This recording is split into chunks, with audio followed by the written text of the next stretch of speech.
Okay, with this demo, we're going to demonstrate standing waves on two-dimensional surfaces. So, to do this, we're going to use the Pasco Wave Driver 2. It's got a magnet in here. It's got this thing right here that moves up and down with the diaphragm. And it's got these two-dimensional surfaces which you can plug on to here using these little guys. Oh. So you can plug these onto this moving part of the wave driver. So first we'll talk about hooking this guy up. We're using the function generator. This one is a Pasco function generator. We've got a couple different kinds of function generators. Doesn't matter which kind you use. I think this one's the easiest. I like it. It's only got one adjustment knob. You can go from about 1 hertz to I think 10,000 hertz. So if you want anything above that, you'll have to use a different function generator, but for this demo we don't need anything above 10,000 hertz. So we've got this plug that generally comes with the function generators. It's got this looks like a coaxial cable, but it's not a coaxial, or maybe it is, and it's got the alligator clips on the other end. So we plug this into the output of the function generator.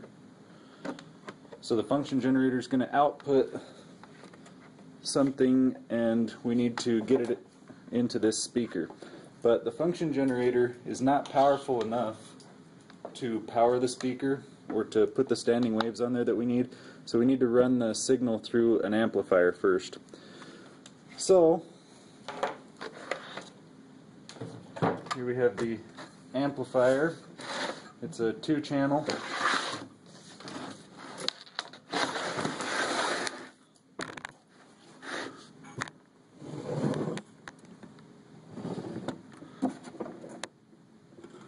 So we have channel 1 output, channel 2 output.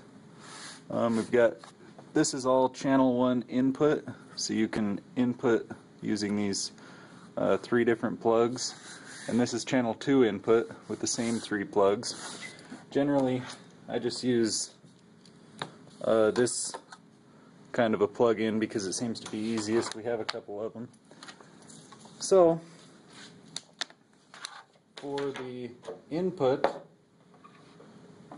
this Pasco function generator, the output of the function generator needs to go into the input of the amplifier, and then the output of the amplifier will go into the input of the speaker, or the wave driver. So we want the output of the function generator to go into the input. We're going to just do channel 1 input, and in order to do that, I've got a few different things here.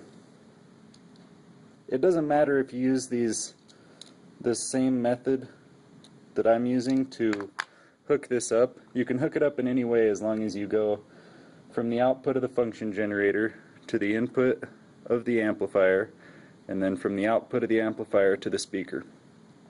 So I've got these 3 different hookups here. These 3. I'm going to hook them all together in order to get what I want. So basically I hook these 3 things together, and now I've got a connection that'll go from this kind of plug to these kind of plugs. So this I can plug into channel 1 input, and this is coming from the function generator output, so I can plug these into the amplifier input. So now I have something going into channel 1 amplifier input. So I need something to come out of channel 1 output, So I'm going to use another one of these, plug it into the channel 1 output, and that is going to output out of these plugs. So I'm going to plug these guys into the wave driver. So here we have the wave driver, the speaker. I'm just going to plug these in right here. And now we're ready to go. So, hooking up the two-dimensional surface to the wave driver, like I said, we're going to use this to hook it on here. You want to reach in here and you want to hold this diaphragm, because this diaphragm will go up and down. If you just force this guy on here, it'll force that diaphragm down and ruin the speaker. So you want to reach in here and you want to hold it still while you plug that in, while you push it on there, so that you don't ruin the speaker, which is pretty easy to do. So this is set up and ready to go now. Also, we need to plug in the power to the amplifier and the power to the function generator, obviously.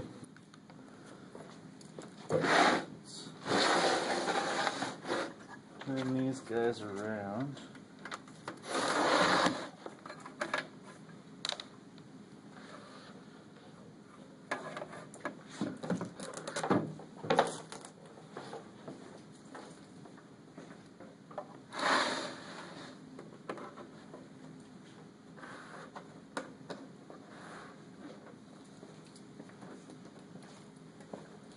Now, the power switch for the function generator is on the back, on this one at least.